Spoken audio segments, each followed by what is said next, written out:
Hey, what's up guys? My name is Arnel Bongkasan and welcome back to my YouTube channel.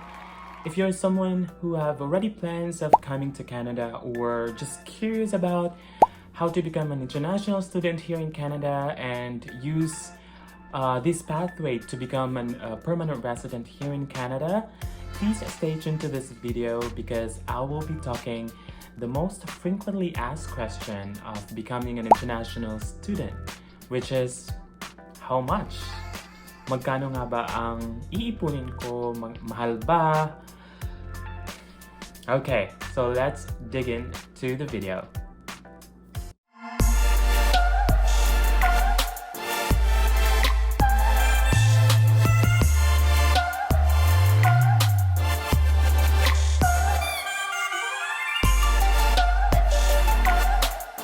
Alright, you guys, I get a lot of questions from my friends from the Philippines and from you guys who are curious about becoming an international student, and one of it is really how much. Magkano nga ba ang iipunin or magkano nga ba ang gagastusin?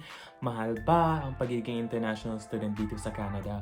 But before I answer those questions, there's reasons why we came here as an international student. Maraming Pilipino po dito na pumupunta dito sa Canada as an international student to get a permanent residency eventually and become a citizen.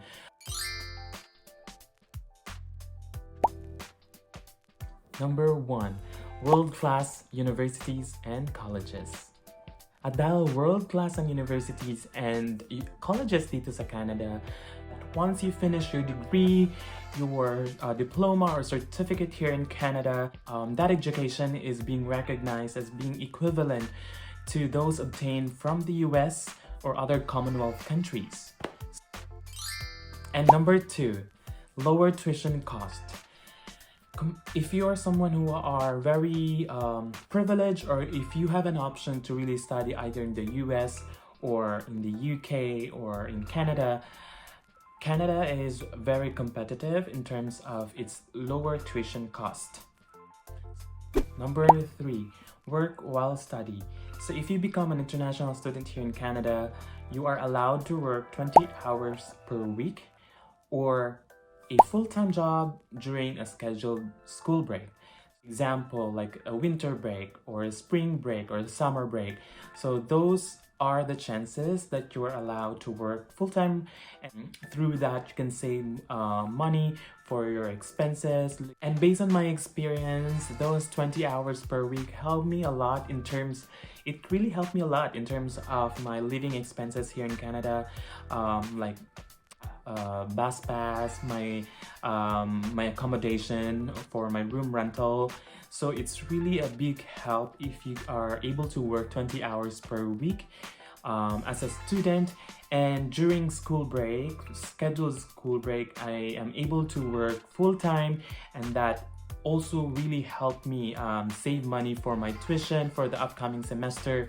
So that's really a huge advantage of becoming a student here in Canada. Number 4, postgraduate work permit. This is a very good advantage of becoming an international student here in Canada. It's because once you graduate, you are eligible to have a postgraduate work permit. It's an open work permit, so you can work any companies. You're eligible to have 1 to 3 years of open work permit depending on the duration of your program. If your program is at least 1 year, you might have at least 1 year of open work permit. But if your program is 18 to 2 years, you're eligible to have an open work permit of 3 years. In my case, my program was 18 months, or it's considered as a 2-year program. So I got a 3-year work permit. And number 5 is your ticket to become a permanent resident here in Canada. There's a whole lot of information about becoming a permanent resident here in Canada. I might be able to do it on my next video, but you guys, it's a ticket for you to become a permanent resident here in Canada. So there you go, guys. So you know already what are the reasons why come here in Canada as an international student. So let's answer the question, magkano nga ba ang gagastusin? Mahal ba? How much? All right, so the main factor that is affecting the cost of becoming an international student is the duration of your program. So if you will be choosing a 1-year program or a 2-year program, it really depends on the tuition fees involved in the program. So if it's 1 year, then lesser tuition fee, and then if it's 2 years, then higher tuition fees. And the second factor will be the institution itself. So there's a lot of universities or colleges in Canada that offers the same program that you like, but just differ in terms of its tuition cost. So it is very important to do some research and do some comparison of whichever is the best university that you like. And the third factor will be if you do it on your own or DIYing it, or through an agency or through an education services agency.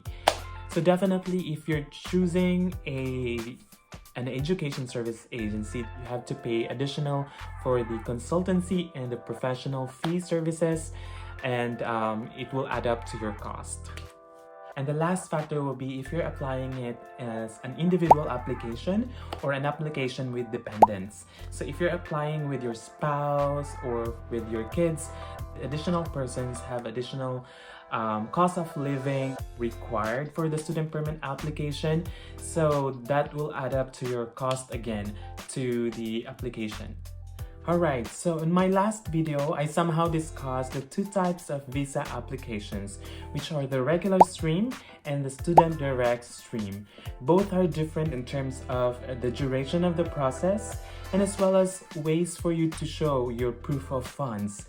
But according to the Canadian Immigration and Citizenship website or the CIC website, the minimum requirements for the proof of funds is always 1 year cost of living plus your tuition. Okay, so let's talk about the two most important requirements for your proof of funds. First, your tuition fees. So as for the tuition fees, it really depends on what type of student visa applications you're using, either the regular stream or the student direct stream.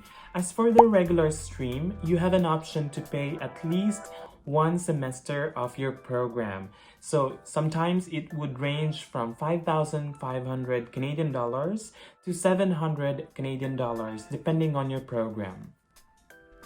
As for the student direct stream, it is required to pay a 1-year cost of your tuition. Okay, so let's talk about the second most important requirement for your proof of funds, which is the cost of living. So now, if I'm using the regular stream, how will I show that I have enough money for my cost of living in Canada? If I'm using the student direct stream, how will I submit my requirement? As for the regular stream, you have to have at least 10,000 Canadian dollars to be reflected in your bank statements or bank certificate for the past 4 months.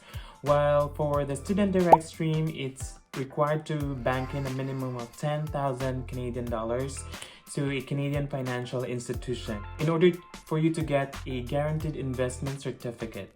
And if you're applying with dependents, let's say for example your spouse, then it's additional 4,000 Canadian dollars, and every additional family member is additional 3,000 Canadian dollars.